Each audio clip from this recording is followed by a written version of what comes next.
Intermediate వార్షిక పరీక్షల నిర్వహణకు సంబంధిత శాఖల అధికారులు సమన్వయంతో పకడ్బందీగా ఏర్పాట్లను పూర్తి చేయాలని హన్మకొండ జిల్లా కలెక్టర్ పి ప్రావీణ్య అన్నారు. శుక్రవారం హన్మకొండ జిల్లా కలెక్టరేట్లోని మినీ కాన్ఫరెన్స్ హాలులో వచ్చే నెల మార్చి 5వ తేదీ నుండి ప్రారంభమవుతున్న ఇంటర్మీడియట్ వార్షిక పరీక్షల నిర్వహణపై సంబంధిత శాఖలతో సమన్వయ సమావేశాన్ని నిర్వహించారు.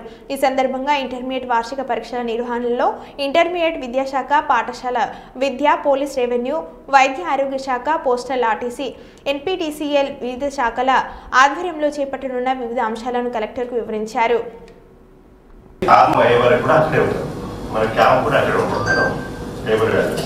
కాబట్టి మనకు ఆర్మ్ కార్డు అక్కడి నుంచి మనం పోలీస్ స్టేషన్లకి పంపించడం జరుగుతుంది. ఎప్పుడైతే అట్లాగే ఇంకొకటి మనకి ఫ్లయింగ్ స్క్వాడ్ టీంలు ఉంటాయి సార్ 3, అందులో ఒక ఏఎస్ఐ క్యాడెట్ కాబట్టి పోలీస్ స్టేషన్లోనే ఉంటాయి. సప్లిమెంటరీ ఎగ్జామ్ అయిన తర్వాత సప్లిమెంటరీ ఎగ్జామ్ రిజల్ట్ వచ్చే వరకు పోలీస్ స్టేషన్లో అక్కడే భద్రంగా ఉండేటట్టు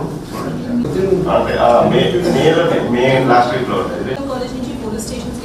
మనకి కన్సల్ట్ పోలీస్ స్టేషన్ల వాళ్ళ సెచువల్ ఇన్స్ట్రక్షన్స్ ఇచ్చి ఎగ్జామ్ పేపర్ తీసుకుపోయేటప్పుడు ఎస్కార్డ్ ఇచ్చేటట్టు మళ్ళీ పోస్ట్ ఆఫీస్కి వచ్చేటట్టు అప్పటి వరకు ఎస్కార్డ్ కంటిన్యూ అయ్యేటట్టు చేస్తున్నాను.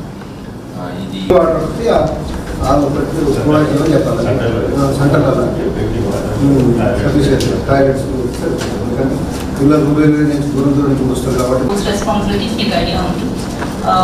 ఇవన్నీ కూడా ఎన్షూర్ చేసుకుని ఏదైనా ఇష్యూస్ ఉంటే ఇమీడియట్గా డిఐఓ గారి నోటీస్కి తీసుకొస్తూ ఉండండి. బిఫోర్ ఆర్ ఈవెన్ డ్యూరింగ్ ఏమైనా ఇష్యూస్ ఉంటే మాకు ఇమీడియట్గా నోటీస్కి తీసుకురండి. డిపార్ట్మెంటల్ ఆఫీసర్స్ని ఈ వీక్ విజిట్ చేయమని చెప్పండి. కాల్ సెంటర్స్ మెయిన్లీ ఎలక్ట్రిసిటీ అంటే లైట్స్, ఫ్యాన్స్ అప్పుడప్పుడు వాళ్ళు లాస్ట్ మినిట్ వరకు ఆ బల్బ్ రీప్లేస్ చేయరు అని కాజ్ ఇష్యూ. సో ఇప్పుడే ఆ రీప్లేస్మెంట్స్ ఏమైనా ఉంటే ఆ ప్రిన్సిపల్స్కి చేపించేసుకోండి. Drinking water and toilets so ఈ ఆస్పెక్ట్స్ కూడా ఒకసారి చెక్ చేసుకోండి. అండ్ మనకి షెడ్యూల్ ప్రకారం టైం టు టైం ఏ టైంకి వాళ్ళు ఓపెన్ చేయాలి, ఏ టైంకి అది స్టాండర్డైజ్ చేయాలి. జనరల్లీ గ్రూప్స్ ఎగ్జామ్స్ అప్పుడు మినిట్ టు మినిట్ అనేది ఉంటుంది. అదొకటి మీరు ప్రిపేర్ చేసి చీఫ్ సూపరింటెండెంట్స్ మీటింగ్ జరిగినప్పుడు, డిపార్ట్మెంట్ ఆఫీసర్స్ మీటింగ్ జరిగినప్పుడు వాళ్ళకి చెప్పండి. So that there should be no discrepancy. What టైంలో ఓపెన్ చేయాలి, ఏ టైంకి హ్యాండ్ ఓవర్ చేయాలి, ఏ టైంకి పేపర్ కలెక్ట్ చేసుకోవాలి. అది క్లారిటీ ఇవ్వండి. కూడా కోఆర్డినేట్ చేసుకుని సక్సెస్ఫుల్